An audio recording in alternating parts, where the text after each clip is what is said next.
Nos acompaña Diego Martínez Bursaco. Muchas gracias por tu tiempo, Diego. No, gracias por la invitación, un placer. Me gustaría que nos des los rasgos centrales que crees que puede tener el escenario económico 2022. A ver, va a depender mucho de las decisiones que se tomen en las próximas semanas, ¿sí? Porque cuando una economía como la Argentina está tan llena de incertidumbre, lo que pasa es que cualquier mal paso adicional, digamos, justamente los efectos económicos y sociales pueden ser aún peores. Claramente, mi impresión, a priori con la foto de hoy, vamos a tener un primer semestre, si se quiere, del año 2022 bastante desafiante en términos de inflación, en términos del mercado cambiario a nivel general, digamos, ¿no? Donde Argentina tiene una demanda estructural de dólares muy grandes de distintos factores, que puede ser desde el atesoramiento, desde los importadores, desde el pago de deuda en dólares que tiene que hacer a nivel nacional, y tenemos una capacidad muy limitada de generar oferta de dólares, sobre todo también con esta brecha cambiaria que hay que desincentiva a los negocios. Por lo tanto, las próximas semanas van a ser claves en función de cómo ir marcando las reglas de juego para el primer semestre de la economía. Sabemos que la inflación lamentablemente va a ser alta, ¿sí? ¿Por qué? Porque tenemos una inercia inflacionaria alta. Digamos. Nosotros terminamos 2021 una inflación 50-51%. Sí. El presupuesto del gobierno para la inflación del año que viene es el 33%. Unos te dicen, mira, generalmente es el 50% de lo que va a ser, que confirma lo que ya dijeron algunas agencias, que esperan una inflación 2022 del 60%. A ver, si tomamos como parámetro lo que dice el presupuesto y lo que ocurrió en la práctica en los últimos años, claramente fue así. El presupuesto del 2021 estaba presupuestado una inflación del 29%, vamos a estar cerca del 51%, como bien dijiste. Sistemáticamente los gobiernos tienden a subestimar en el presupuesto el tema inflacionario, porque después si tenés una inflación mayor tenés recursos para... Libre disponibilidad se llama. Sí, libre disponibilidad y discrecionalidad. Le agregaría. Es muy importante para que sepa esto. A ver, la inflación no nos conviene a nadie, menos al gobierno, no nos equivoquemos. Al gobierno le conviene bien porque tiene muchos más recursos, pero además plantea que va a recaudar de acuerdo a una inflación del 33%, recauda con una inflación del 57%.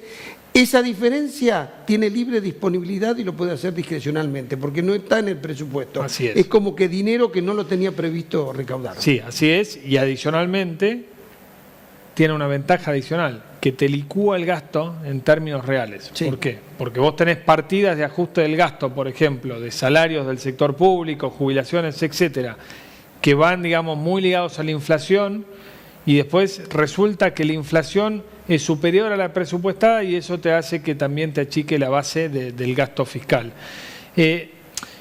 Como volviendo al tema de la inflación, yo te diría que muy probablemente el primer semestre va a estar en torno al 55-60% anualizado, porque a toda la inercia inflacionaria que vos tenés ahora, se van a ir levantando algunas restricciones que actuaron como antiinflación, ¿sí? Anclas antiinflacionarias, que es el tipo de cambio oficial, más subsidios económicos, que son dos requisitos que están negociando actualmente con el Fondo Monetario Internacional.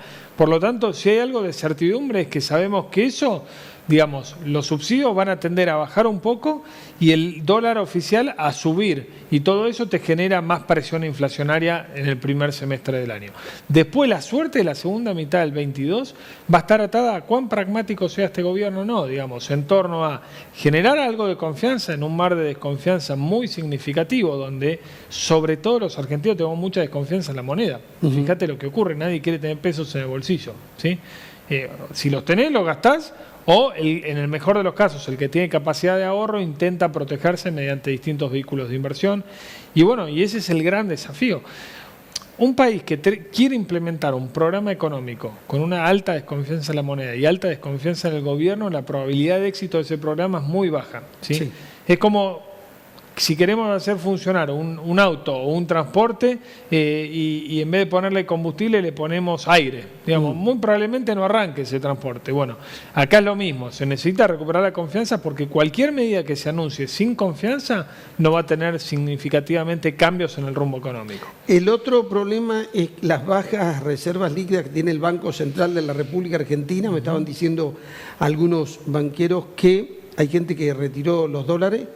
Es incipiente yo no quiero aventar que esto se haga, porque además el sistema financiero tiene una liquidez enorme, bien, pero es un síntoma, porque la gente tiene miedo que el gobierno, donde se queda sin reservas, le saque los dólares. A ver, yo siempre digo lo mismo, ¿por qué se alarman los políticos? Si a los que les tocó los dólares Dualde todavía seguimos en actividad y tenemos esa memoria, y no nos ocupamos de decirlo a nuestros hijos lo que nos ocurrió. Y tuvimos un presidente de la Nación temporal que dijo, el que depositó dólares recibirá dólares, y le dieron pesos. Y hubo gente que tuvo infartos, o sea, pérdida de dinero, o sea... Es muy reciente lo que nos ocurrió. Es muy reciente a pesar de que tiene que tiene 20 años, digamos, sí, ¿no? Pero para la historia de una persona, pero para la historia, sí, y de un país también. A ver, si hay algo que aprendió, creo, la dirigencia política, es una de las cosas con la que no debe meterse es justamente con los depósitos de la gente, ¿sí? El sistema financiero, en líneas generales, podríamos decir que está mucho más robusto en la cuestión de los depósitos, porque hoy el gobierno no es que está echando mano en los depósitos para usar esos dólares para otras cosas, digamos, ¿no? Eso sí figura como reservas del Banco Central, ¿sí? Porque así lo marca la contabilidad, pero es cierto que no hay un riesgo sistemático contra los depósitos como lo había con el fin de la convertibilidad. No lo hay. Ahora bien, la desconfianza no se puede medir. Y cuando uno se quemó con leche, ve la vaca y llora. Y hay varias vacas dando vueltas alrededor de todos nosotros. Y entonces es lógico, es una cuestión de racionalidad de la gente ir a buscar sus pocos depósitos que tienen dólares, digamos. No porque efectivamente haya un riesgo latente, sino porque tiene memoria, ¿sí? Y todas las políticas y todos los discursos y la falta de credibilidad en la palabra de la dirigencia política justamente generan que cuanto más se hable del tema, más desconfianza genera en la gente. Entonces, por eso se necesita, volviendo a la cuestión central, credibilidad y un shock de expectativas, digamos, ¿no? Bien. Hoy no la hay y claramente ocurren las cosas que ocurren. Diego, el crecimiento este año de la economía está por encima de lo que se preveía. Prácticamente se va a recuperar los del 2021. Sí. Ahora, el crecimiento para el año que viene lo están marcando en un 4%. Bajo si tenemos en cuenta que estamos con un PBI de hace una década. Sí, yo diría que lo que tuvimos en este 21 no fue crecimiento, fue rebote y recuperación, digamos, de lo que se había perdido. Cuando uno ve la línea de los últimos 10 años, el PIB per cápita, que es la riqueza por habitante, no ha subido, por el contrario, ha bajado. Con el agravante que somos el único país de la región que nos ha ocurrido esto, ¿sí? Saquemos Venezuela, que es un caso, digamos, claramente extraordinario. Pero cuando nos miramos y nos comparamos con los pares, por lo menos tiene que haber una autocrítica. ¿Qué estamos haciendo mal, digamos? Y estamos haciendo mal en justamente residir en que el Estado sobreprotector es capaz de hacer una economía pujante. Y claramente eso no lo tenemos, claramente los indicadores sociales muy deteriorados y el crecimiento del próximo año, sinceramente yo no lo veo como un crecimiento que llegue al bolsillo de los argentinos, digamos, para nada. Yo creo que va a ser un crecimiento más estadístico que real, digamos, ¿sí? Y que no va a servir para cambiar justamente el amperímetro de las necesidades estructurales de la Argentina. A mí lo que me preocupa es, más allá de un número concreto de crecimiento o rebote o lo que fuera de el 2022, me preocupa si estamos gestando las condiciones para tener años de crecimiento, no a tasas chinas, digamos, del 7, 8, 9%, pero sí del 4, 5% y que eso se sea sostenido en los próximos 10 años. Porque es eso lo que va a cambiar la calidad de vida de los argentinos, ¿sí? Y eso no lo estamos viendo porque no hay un programa ni un plan económico. Cualquiera te haría la pregunta, entonces, ¿vamos a estar el año que viene igual, un poquito mejor o un poquito peor? Yo creo que el primer semestre del año va a ser un semestre muy exigente. Sí, ¿sí? Estás remarcando mucho como el primer semestre como un semestre duro. Sí, un semestre duro, pero puede ser duro en términos pragmáticos, bien aplicados para empezar este proceso que yo te decía de, bueno, hilvanamos 3, 4, 5, 6 años de crecimiento. Entonces, si vos tenés una primera parte dura, pero vas terminando la segunda parte del año un poco mejor, tu expectativa hacia adelante va a ser mejor. ¿De qué depende eso para vos? ¿Del acuerdo con el fondo? ¿Y de qué tipo de acuerdo? No, el acuerdo con el fondo es claramente condición necesaria, no suficiente. El acuerdo con el fondo lo necesitamos, pero por una cuestión de que Argentina nos sigue cayendo abajo del mar, digamos, ¿no? ¿Por qué? Le debemos 37.000 millones de dólares al fondo que debemos pagar entre el año que viene y el año 2023 y esa plata no la tenemos. Entonces, un default con el fondo sería gravísimo en términos de el día a día de los argentinos, para ponerlo en esos términos. Ahora, el acuerdo con el fondo te puede ayudar para estabilizar la economía. Si vos nos das señales de que vas a dejar de emitir para financiar déficit en un contexto donde no le creen a la moneda, si vos no vas a generar incentivos para que ingresen dólares genuinos y solamente dependés de la buena cosecha y el ir tirando, digamos, ¿no? Si vos no trabajás en una reducción impositiva, va a ser muy difícil que Argentina pueda generar esas bases.